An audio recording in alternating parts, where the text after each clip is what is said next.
Bonsoir Christelle. Bonsoir Tom. Alors la semaine dernière, pour la deuxième fois, tu t'es brillamment débrouillé pour faire le site rep sans moi.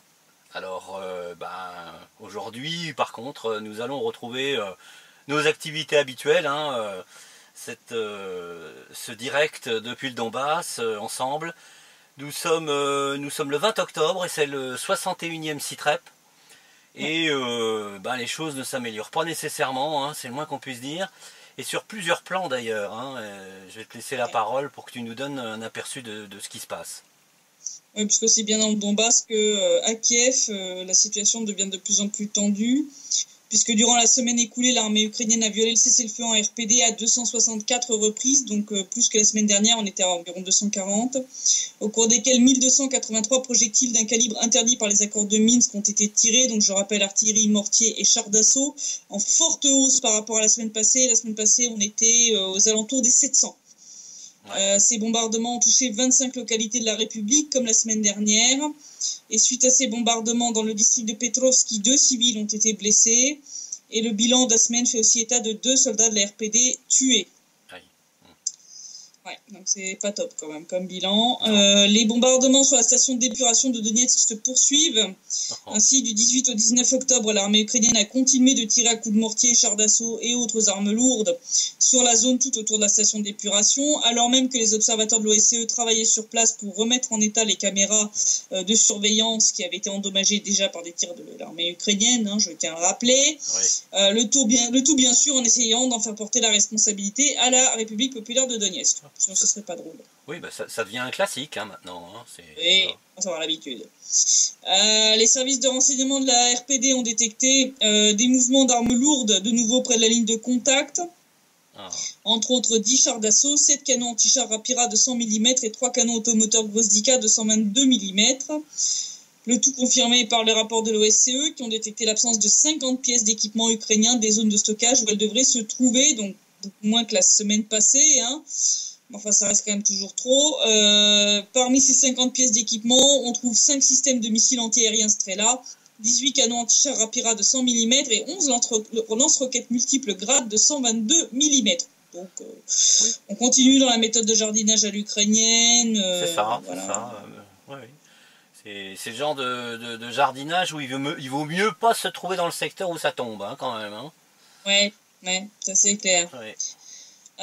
Les services de reconnaissance de la RPD ont aussi détecté le déploiement d'une trentaine de mercenaires étrangers sur le territoire du jardin pour enfants Barvinok, dans la localité de Novotrodskoye, qui est sous contrôle de Kiev, près de Volnovacha. De plus, près de Mariupol, c'est 4 chars d'assaut T-64 et 10 véhicules avec des soldats de l'armée ukrainienne qui ont été détectés dans la localité de Granitnoye. D'ailleurs, d'après les données des unités de reconnaissance de la RPD, environ 900 mercenaires étrangers se battent côté ukrainien, dont de plus en plus de snipers équipés de fusils de marque Barrett calibre 12,7 mm, entre autres à Marinka, où 3 groupes de tels snipers ont été détectés. C'est des pétoires d'origine américaine, ces bestioles-là, hein, c'est ça? Ouais, c'est ça. Voilà, bon, donc encore une preuve de l'implication de l'OTAN. Ouais, on commence à avoir l'habitude, hein. Ils laissent tellement de traces, ils ont peur de rien, hein, donc ils se cachent même pas. Côté, on va dire, équipement et le reste, par contre, certaines unités des FAU, elles sont pas aussi bien dotées. On va parler entre autres, on va reparler de la 128e brigade, hein, qui est dans un état de plus en plus catastrophique, puisqu'en plus du manque de munitions, maintenant elle manque aussi de tout le reste. D'après de nombreux posts sur les réseaux sociaux, les membres de la brigade récoltent des fonds pour acheter de l'équipement, des vêtements d'hiver et même de la nourriture. Bon, bien sûr, on se doute que le moral des soldats de cette brigade, c'est pas terrible, hein, donc ils se mettent à picoler et ils se droguent. Oh, c'est encore mieux que la 7e compagnie, hein. Mais là, c'est pas un film, par contre. Non, puis c'est pas comique, puisque, bon... comme résultat, comme dommage collatéral, bien entendu, les forces de l'ordre situées sur le territoire où opère la brigade passent leur temps à recevoir des plaintes des habitants. Oui. Ainsi, le 15 octobre à Artyomovsk, la police a arrêté le sergent Kouchnir de la 128e brigade qui était en état d'ébriété avancé, et dans cet état, il avait endommagé un magasin alimentaire, soi-disant parce qu'ils avaient refusé de lui vendre de l'alcool. Le 17 octobre, c'est le soldat Gnatiuk de cette même brigade qui avait pris de la drogue alors qu'il était en service à un checkpoint et a tiré sur un civil nommé Menosan Armenovic parce qu'il l'avait soi-disant pris pour un espion. Voilà, la victime a été emmenée à l'hôpital avec une blessure par arme à feu à la jambe gauche. Tout va bien. Voilà. Alors bien entendu, on se dit que le commandant de la brigade, qui est le colonel Sobko, devrait faire quelque chose pour remettre un peu d'ordre là-dedans. Sa seule méthode pour ramener un peu de discipline dans l'unité, ça a été de taper comme un fou furieux sur ses subordonnés. Ce qui n'a pas vraiment arrangé le schmilblick, surtout côté désertion. Les mecs qui se sont tapés dessus par leur commandant, ils se sauvent. Je rappelle que ce colonel est déjà célèbre dans le Donbass pour sa cruauté, puisqu'il n'hésite pas à donner l'ordre de tirer sur des zones résidentielles de la RPD et qu'il a déjà des dizaines de morts de civils à son actif suite à de tels ordres. Donc, ça donne une idée du personnage déjà. C'est le genre de garçon qui doit finir sur la liste russe des criminels de guerre. Oui, je pense qu'il doit déjà y être, celui-là. C'est un des plus beaux spécimens. Pendant ce temps-là, à Mariupol, les affrontements entre forces armées ukrainiennes et le régiment Azov s'enveniment jusqu'à provoquer la destruction de pièces d'équipement militaire ou d'armes. Ainsi, plusieurs pièces d'armement ont été détruites par les combattants du régiment Azov lors d'un de ces clashs. Les forces de l'ordre enquêtent sur cet incident, pendant que les habitants de Mariupol, eux, voient clairement monter l'escalade dans ces affrontements, donc ça ne s'arrange pas ça non plus. Donc l'affrontement semble avoir eu lieu alors qu'Azov avait été envoyé près de Chirokino pour mater une émeute des soldats des forces armées ukrainiennes qui se plaignaient de ne pas avoir été relevés lors de la rotation prévue. Cela a dégénéré en affrontement armé et un char d'assaut, 2 lance-roquettes multiples ouragans et un véhicule blindé ont été détruits lors de l'échange de tirs, plus 20 soldats des forces armées ukrainiennes qui ont été blessés à divers degrés. Disons, quand il y a des bagarres entre eux, ça fait ils font pas ça à moitié. Ils font pas ça à moitié. C'est magnifique. Donc, vu l'état de l'armée, bref. Et puis les éléments les plus radicaux actuellement, ils ne sont plus dans le Donbass pour la plupart.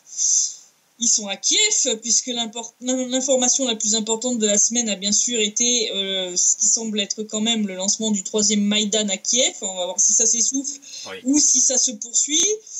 Donc ce 3e Maïdan qui a été surnommé le Micho-Maïdan, surnommé ainsi à cause de la figure de proue c'est Mikhail Saakashvili, donc c'est le Maïdan de Mikhail, le Micho-Maïdan.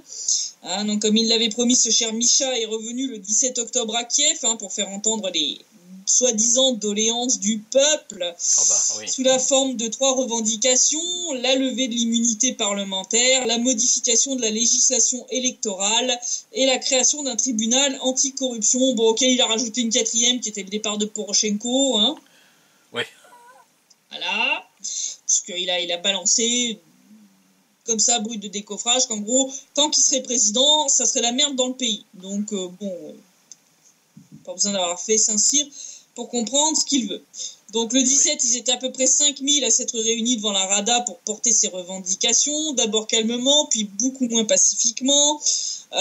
Porky avait bien compris l'ampleur du risque quand même. Il avait mis double cordon de sécurité devant la Rada, police et garde nationale.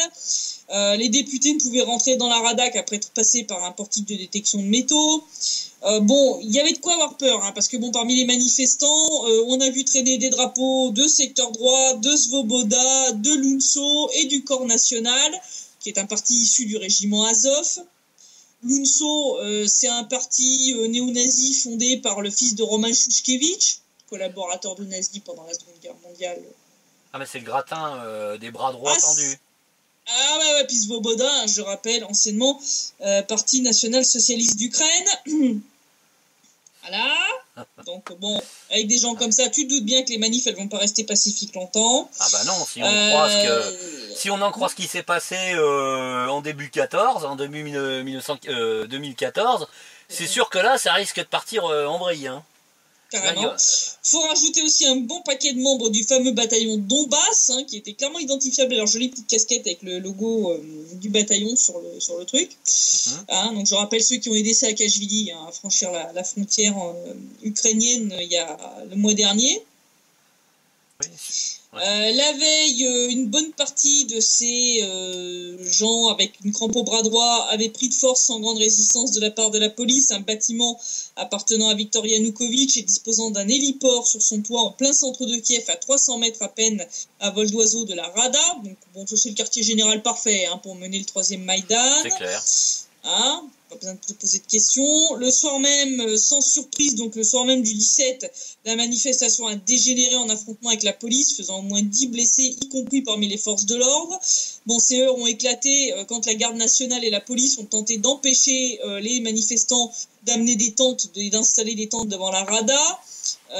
Lors de ces affrontements, les manifestants ont endommagé des barrières et un portique de détection de métaux et ont réussi à voler plusieurs boucliers anti-émeutes aux forces de l'ordre.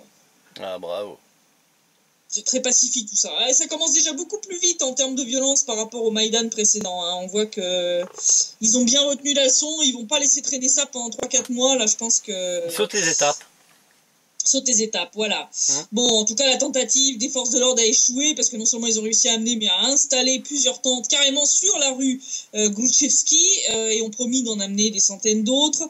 Le bataillon de Donbass, dont je parlais plus tôt, a joué lors de cet épisode le rôle de service de protection des manifestants contre les forces de l'ordre. Donc, ils ont fait un véritable mur, en fait, pour protéger les manifestants pendant qu'ils installaient les tentes, quoi.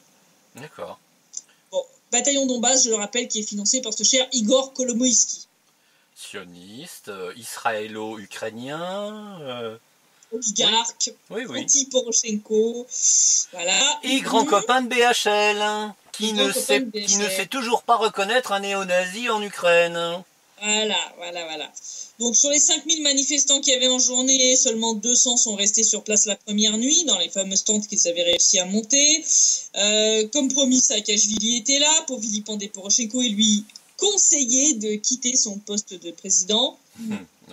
Oui, parce que bon, il veut pas se rajouter quand même le délit d'incitation au coup d'État en plus du fait d'avoir franchi illégalement la frontière. Il a déjà quand même un mandat d'arrêt au Mich en Géorgie, donc faut peut-être pas trop pousser mémé dans les orties. De manière assez bizarre, pendant ce temps-là, sur les 2 premiers jours sur les marchés financiers, alors qu'on aurait pu s'attendre à voir la grivnia dévissée, de manière assez étrange, non. Elle est montée au contraire. Pendant 2 jours, donc c'est un peu bizarre. Donc à moins que les marchés financiers ne soient pour la destitution de Poroshenko et parient déjà sur le résultat de ce nouveau Maïdan, ce qui n'aurait rien d'étonnant. Encore certainement un joli délit d'initié à débusquer. Puis bon, histoire de confirmer cette thèse que certains qualifieront sûrement de complotiste, de manière assez bizarre, George Soros a versé 18 milliards de dollars à sa fondation Open Society, qui est quand même célèbre pour avoir sponsorisé toutes les révolutions de couleurs à travers le monde depuis des années. Donc là, je me pose quand même la question de savoir si Soros serait pas en train de donner à sa fondation les moyens financiers nécessaires pour sponsoriser ou payer ce troisième Maïdan sauce néo-nazi. Oui, sans compter ce que tu disais juste avant à propos de la Rivnia, qui n'avait pas dévissé, mais au contraire aurait plutôt été en train de se renforcer. Renforcer, ce qui est un peu bizarre. Normalement, en période pré-révolutionnaire, une monnaie, elle dévisse, parce que c'est pas très très bon pour les investisseurs. C'est pas un coup d'État en préparation. C'est pas une preuve de stabilité. Non, ça c'est pas clair. Vraiment, non, pas vraiment. Donc normalement, en toute logique, la Grigna aurait dû se casser la figure. Elle ne l'a pas fait. C'est déjà très bizarre en soi.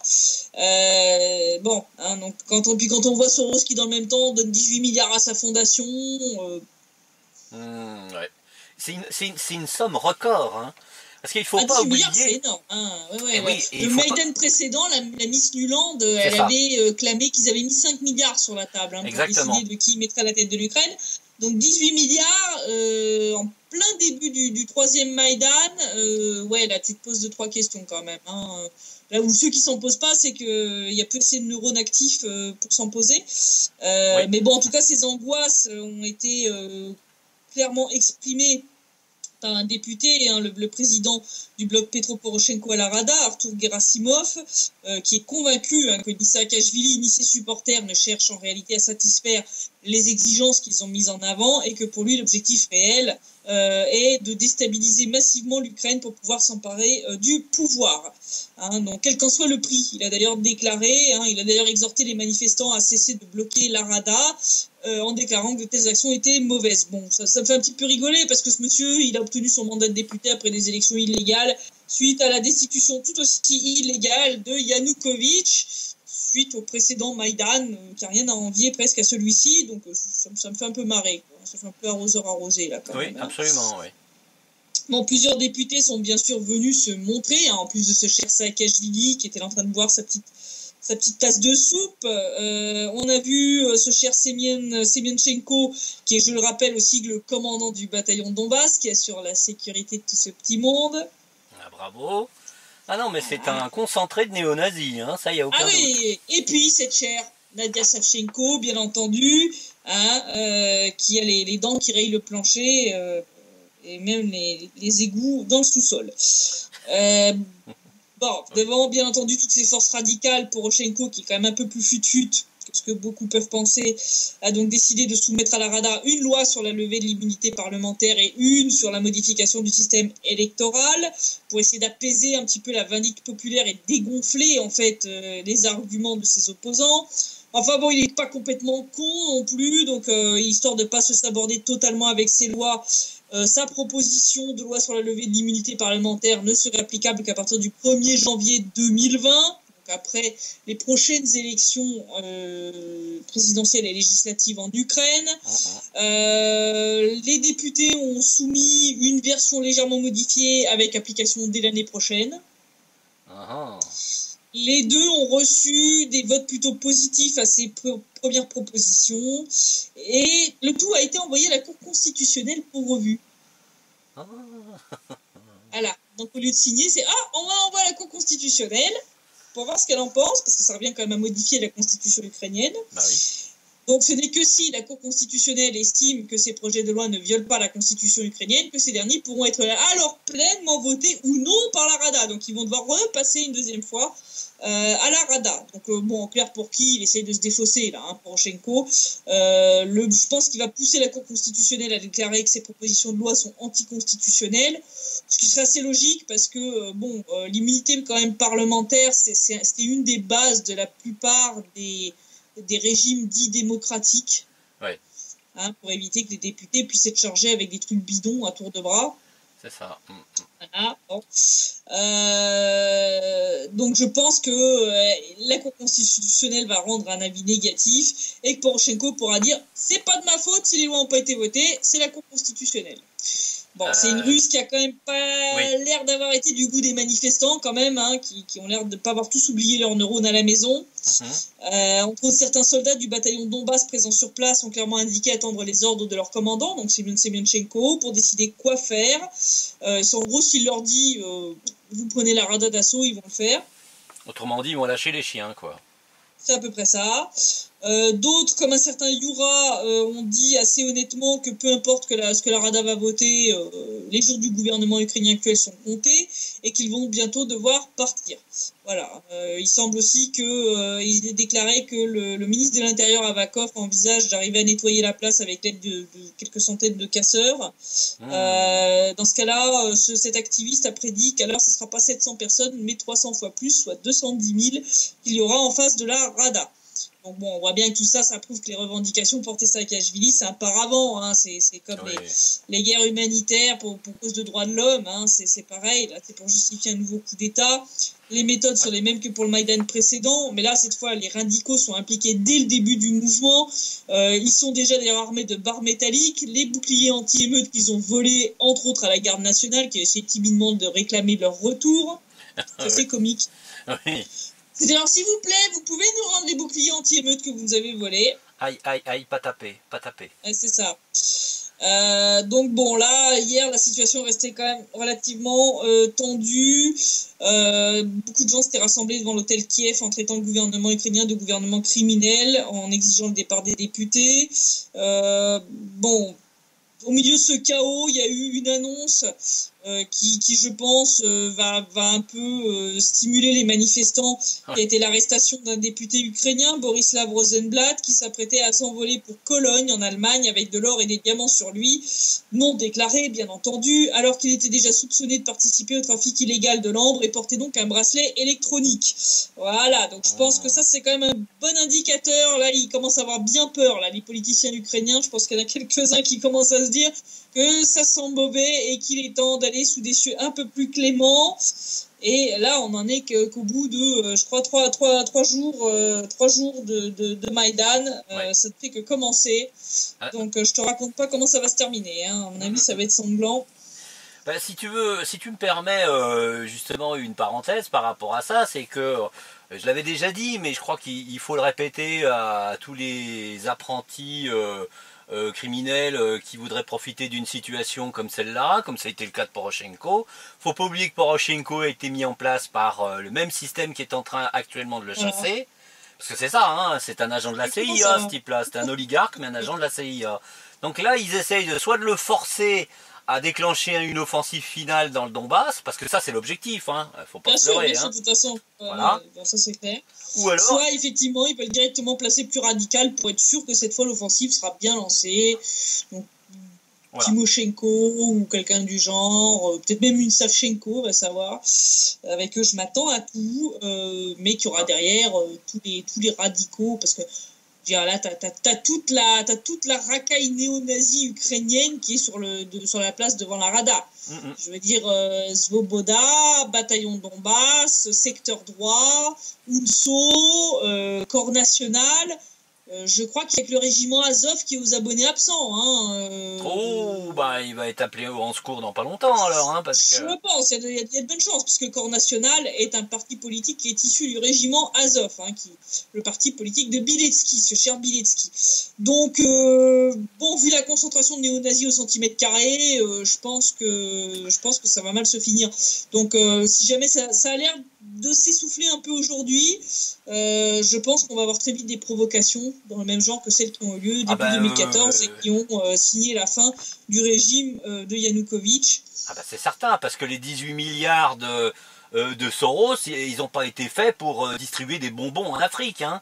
Non, pas vraiment. Donc il faut être clair, hein, Soros, il est derrière tous les changements de régime, il y a Soros en partie ou entièrement. Hein, donc, 18 milliards, il met un gros paquet de pognon sur la table, c'est clair qu'il n'investit pas pour éradiquer la faim dans le monde. Donc d'ailleurs, on peut le voir par un petit truc assez... petite news qui est passée comme ça, qui est donc ce nouveau Maïdan, il a eu lieu quand même juste après, que Rothschild, la banque Rothschild, ait décroché un appel d'offres pour privatiser le système de transport de gaz en Ukraine. Alors comme moi j'ai arrêté de croire depuis longtemps au Père Noël et aux coïncidences. C'est ça. Voilà. Donc je vais rappeler pour ceux de nos auditeurs qui seraient pas forcément au courant que l'Ukraine, c'est un gros hub gazier, c'est un gros nœud gazier qui permet de faire transiter une bonne partie du gaz russe qui est livré à l'Europe. La Russie fournissant, je rappelle, quand même près du tiers du gaz consommé en Europe, donc c'est quand même quelque chose de très important, ce hub gazier. Oui. On a pu le voir lors des conflits récurrents qui a eu lieu entre l'Ukraine et la Russie, entre autres depuis le premier Maïdan de 2004. Oui. On a eu des interruptions d'approvisionnement. C'est grâce à ça que l'Ukraine exerce un chantage sur l'Europe, puisqu'elle a la main sur le robinet, elle peut couper l'approvisionnement en gaz, elle peut aussi servir au passage, comme elle l'a fait après le premier Maïdan, elle a volé jusqu'à 15%, 15% c'est énorme, du gaz qui était destiné à l'Europe. Donc c'est ce qui explique d'ailleurs ces réactions hystériques de Kiev face aux projets de contournement que sont le Turkish Stream au sud et le Nord Stream 2 au nord, qui l'a privé de son pouvoir de nuisance et donc de son poids géopolitique. Il faut savoir que le contrat de transit gazier actuel entre la Russie et l'Ukraine arrive à expiration l'année prochaine.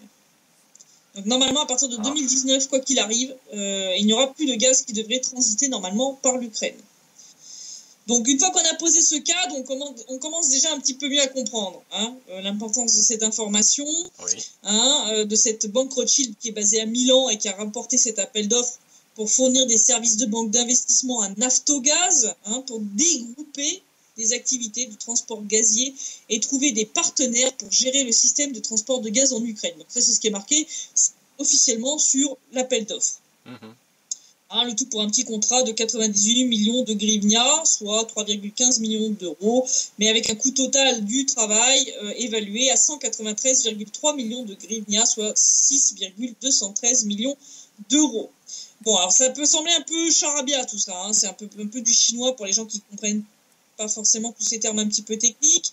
Donc qu'est-ce que c'est le dégroupage ? Le dégroupage, en gros, il faut savoir qu'actuellement Naftogaz, qui est une société détenue à 100% par l'État ukrainien, gère toute la filière du gaz, de la production jusqu'à la distribution en passant par le transport. Donc c'est un peu comme GDF avant qu'on ne libéralise le marché en France. EDF, GDF, tu veux dire ? EDF, GDF, ouais. EDF, GDF. GDF pour la partie gaz. Donc, toute la partie gestion du transport gazier est dévolue à sa filiale Uktrtransgaz, qui est 100% détenue par Naftogaz et donc par l'État ukrainien. Donc ça, c'est la situation actuelle. Donc, c'est la situation qu'avait effectivement EDF-GDF avant la privatisation. Et donc, Naftogaz contrôle et gère les gazoducs qui parcourent le pays via sa filiale Uktrtransgaz. Alors, qu'est-ce que cet appel d'offres va changer ? Dégrouper le système de transport du gaz en Ukraine, ça veut dire en fait s'ouvrir à la concurrence, c'est-à-dire privatiser en fait tout ou partie de ce système de gazoduc qui est actuellement contrôlé par une entreprise d'État. Donc le but, c'est de fourguer à des sociétés privées, ce qu'on a fait en France. Et c'est là que Rothschild intervient, donc en tant que banque d'investissement, pour conseiller Naftogaz pour choisir là où les meilleures sociétés à qui revendre des petits morceaux de ce système de transport gazier qu'elle détient. Bon, en clair, on va privatiser le réseau public en retirant un maximum de bénéfices. Bon, pas pour le peuple ukrainien, faut pas rêver. Non, évidemment. Le monde va se servir au passage. Donc l'idée à terme, c'est que le hub gazier ukrainien n'appartienne plus à l'État ukrainien, mais à une ou des entreprises privées, et donc finalement aux investisseurs et à des banques comme Rothschild, qui va certainement pas se gêner pour placer en avant comme acheteur des sociétés qu'elle finance, soit via des prêts, soit par le fait qu'elles détiennent des actions, obligations, ou qu'elles conseillent aussi afin d'en retirer un maximum de bénéfices. Comme je dis, ils vont tous se servir sur la bête.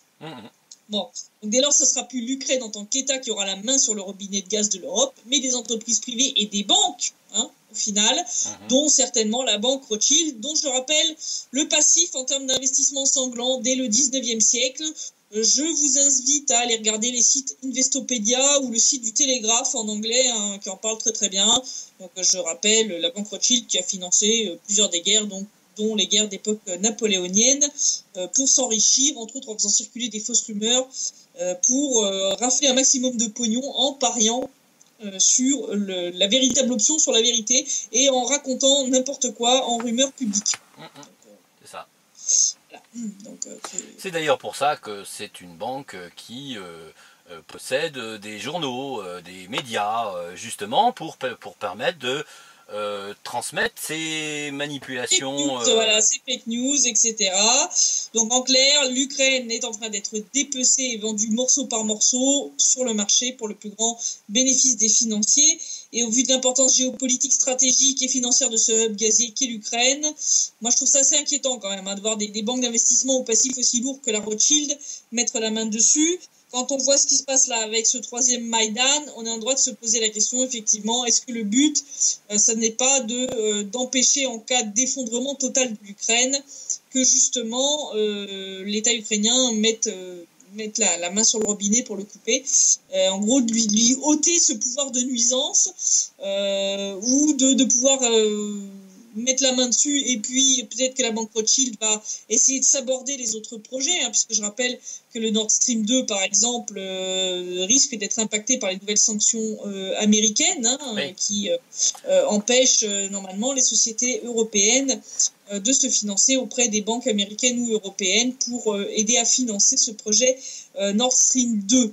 Donc on voit qu'il y a des intérêts financiero-géopolitiques. On commence à voir qui c'est qui tire les ficelles de tout ce bazar. Et c'est pas vraiment les droits de l'homme et le reste. Non, c'est le système bancaire anglo-américain, c'est très clair. Ceci dit, peut-être que l'Allemagne ne sera pas prête de sacrifier son économie à l'entourloupe extraterritoriale des Américains, parce que là c'est de la juridiction, c'est des lois qui s'appliquent à des choses qui n'ont rien à voir. Extraterritoriales, voilà. Elles ont un champ d'application extraterritorial qui n'est justifiable par rien en termes de droit international. Absolument illégal, absolument illégal. Complètement. Voilà. Et puis, pendant que certains font du camping en face de la Rada, les mineurs ukrainiens de l'Est du pays font la grève. Ceux de l'Ouest bloquent la frontière avec les pays frontaliers pour que Kiev leur paye les 500 millions de grivnia, presque 16 millions d'euros, d'arriérés de salaire qu'elle leur doit. D'accord. Puisque beaucoup de mines sont détenues par des entreprises d'État. Et donc, les salaires sont payés par l'État. Le pire étant que, d'après le député Vladimir Boussak, le budget de l'État ukrainien pour l'an prochain ne contient rien pour le paiement des mineurs, mais rien de rien. En fait, il n'y a même rien, il n'y a pas une ligne dans le budget pour le financement des activités d'extraction de charbon, dans lequel, normalement, est pioché le budget pour les salaires des mineurs. Alors, si je peux me permettre, juste quelques instants, c'est de rappeler l'état catastrophique du réseau électronucléaire ukrainien, qui est déjà sérieusement vieillissant. Si en plus ils ne payent pas les mineurs, ils vont donc pas extraire le charbon, qui pourront éventuellement compenser la fermeture d'une ou deux centrales nucléaires vieillissantes. Non, là, ils sont dans la merde. Donc, le député se demandait quand même quand est-ce que le gouvernement ukrainien va cesser de se moquer des mineurs. Donc, je pense que, ouais, là, ça commence à bien bouillir, là. Ça commence à bien bouillir en Ukraine. Ils ont bien laissé la cocotte minute avec le couvercle bien fermé. Et ils ont enlevé la soupape de sécurité. Et là, tu commences à avoir des boss qui apparaissent. Là, ça commence à devenir dangereux. Il n'y a pas qu'à Kiev que ça risque de péter. J'avais dit la semaine dernière que, donc, suite à cette loi sur la langue d'enseignement, la Hongrie a l'air même d'envisager, en tout cas demander à son armée d'envisager une intervention armée au cas où il faudrait protéger les minorités hongroises en Transcarpathie. Oui, exact. Bon, là, tu as les mineurs à l'est qui font la grève, à l'ouest qui commencent à bloquer les frontières. Ça commence à sentir très mauvais. Tu rajoutes ce Maïdan 3 à Kiev, là, ça commence vraiment à sentir vraiment le sapin. Et pendant ce temps-là, à Kiev,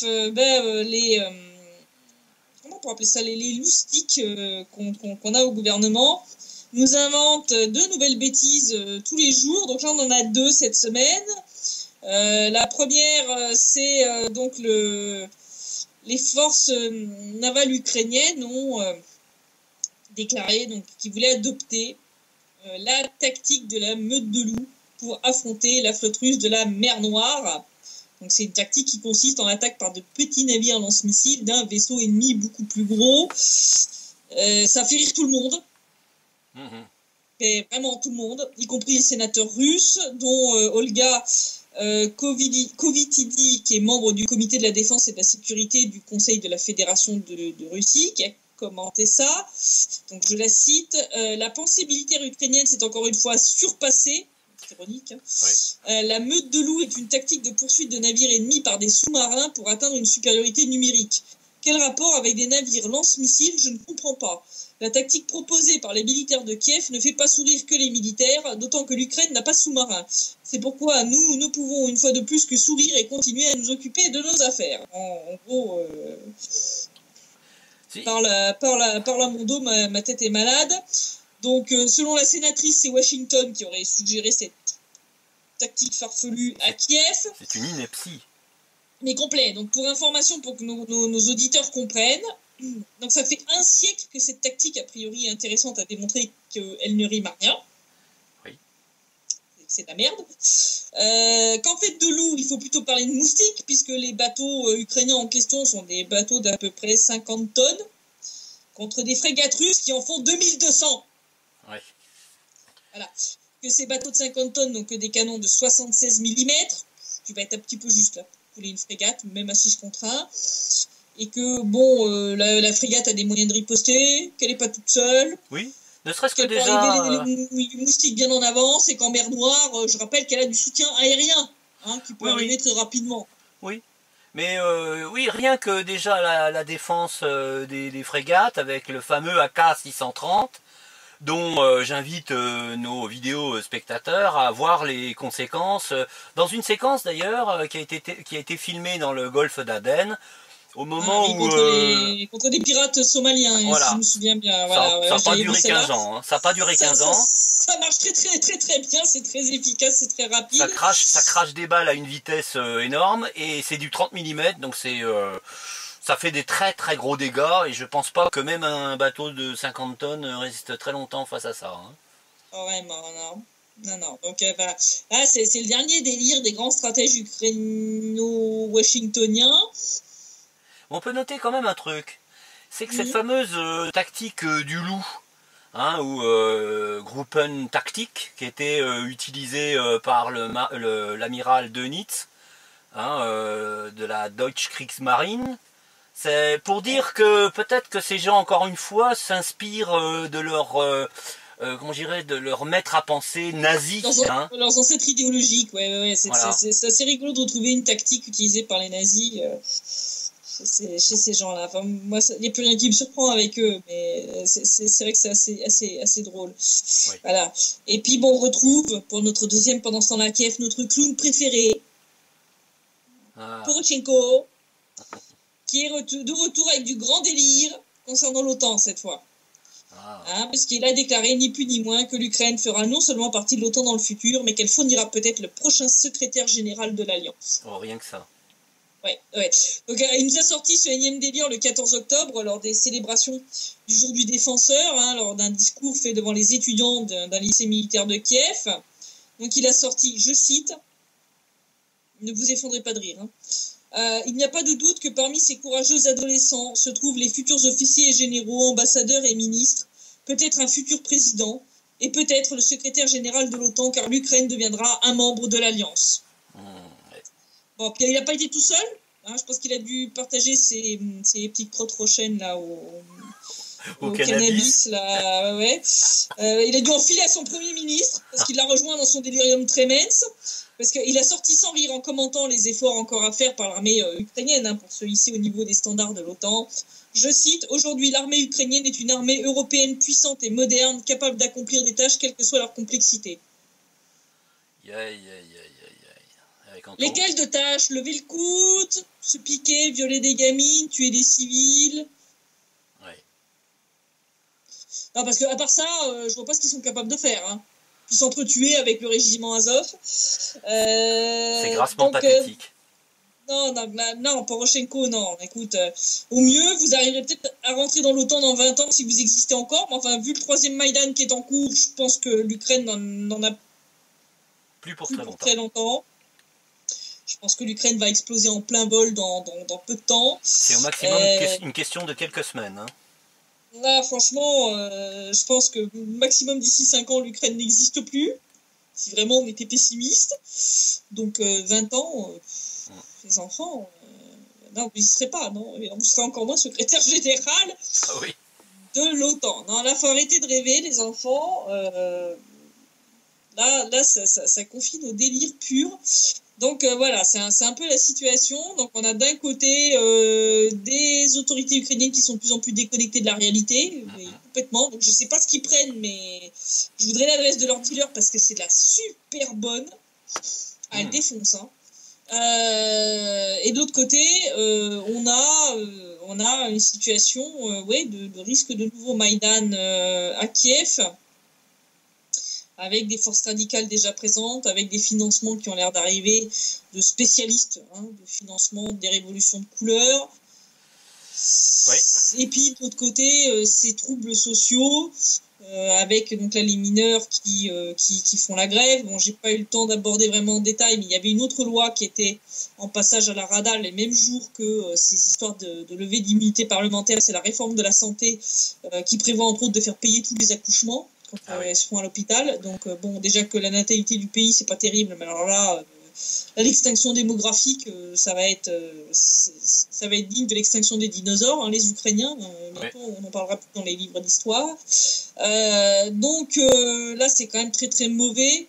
On voit que ça va se radicaliser, on va avoir apparaître des mouvements de séparatisme un peu partout.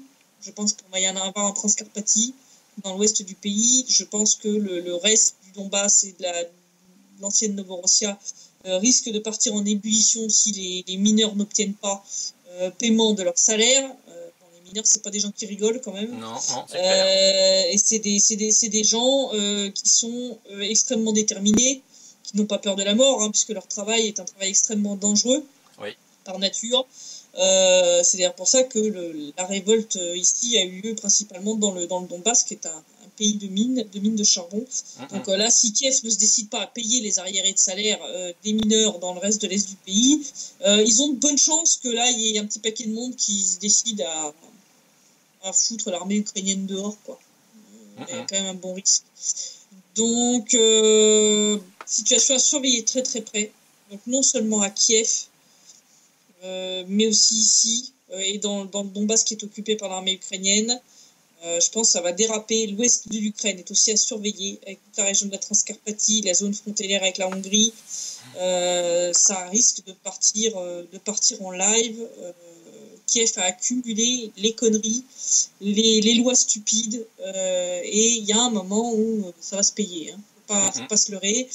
Donc, là, je crois qu'ils ont semé tellement de graines de chaos partout, ils ont semé tellement d'essence que là, il y a bien une allumette qui va finir par prendre. Là. Tout est prêt pour le grand incendie, quoi. Voilà. Donc, situation à surveiller très très près. Là, il va regarder pendant la semaine comment ça évolue. Je pense qu'on va avoir assez vite des provocations avec des morts pour destituer Poroshenko, tout simplement, et mettre plus radical que lui à la tête du pays pour déclencher l'offensive. Bon, vu l'état de leur armée, je pense que ça va être vraiment un fiasco total. Mais je pense que certains en profiteront quand même bien pour s'enrichir pendant le temps qui leur sera donné. Ouais, et puis provoquer la Russie aussi. Voilà. Le but, c'est d'impliquer la Russie dans l'histoire.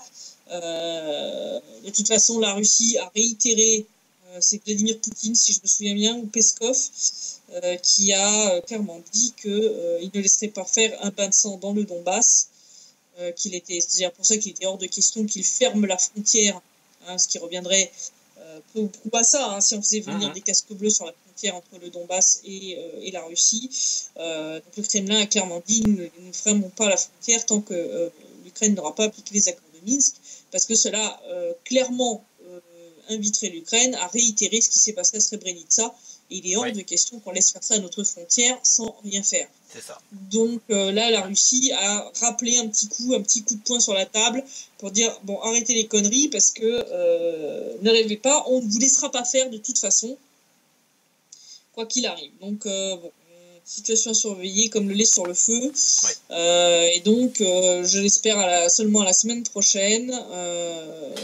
Et donc, merci de ce compte-rendu, Christelle, surtout parce que ça nous permet d'avoir un autre son de cloche, quoi. Un autre son de cloche, en tout cas, pendant toute la semaine, j'encourage nos auditeurs à aller suivre le site de Nipress, nipress.com/fr, donc qui est la version française du site de Nipress. Nous sommes présents sur Facebook, sur Contact. Il y a des pages de Nipress francophones. Suivez-les, abonnez-vous pour recevoir vraiment les informations au jour le jour. Pour pouvoir vraiment suivre l'actualité de près sur ce qui se passe à la fois ici et en Ukraine. Donc actuellement, je me focalise un petit peu sur l'Ukraine de manière assez logique, puisque ce qui va se passer à Kiev aura un impact sur ce qui se passe ici. Donc on le voit d'ailleurs cette semaine avec une hausse des bombardements qui est concomitante au début de ce nouveau Maïdan à Kiev. Donc comme j'ai dit, je ne crois pas aucune incidence. Donc voilà. Une situation à surveiller de près, et je te dis, je l'espère seulement à vendredi ou samedi prochain. Tout dépend comment notre planning respectif s'agence. Et encore désolé pour les auditeurs, certains ont eu peur qu'il me soit arrivé quelque chose il y a 15 jours quand on n'a pas pu faire du tout le site rep. Donc non, je vous rassure, je vais bien comme vous pouvez le voir. C'est juste que j'étais sur le front, donc sans accès à internet pendant presque 4 jours. Donc Donc c'était un petit peu compliqué de faire le site web sans accès Internet. Voilà. Merci Christelle, à la semaine prochaine pour un nouveau site web. Au revoir. Ouais, bonne soirée, au revoir. Bonne soirée aussi, au revoir.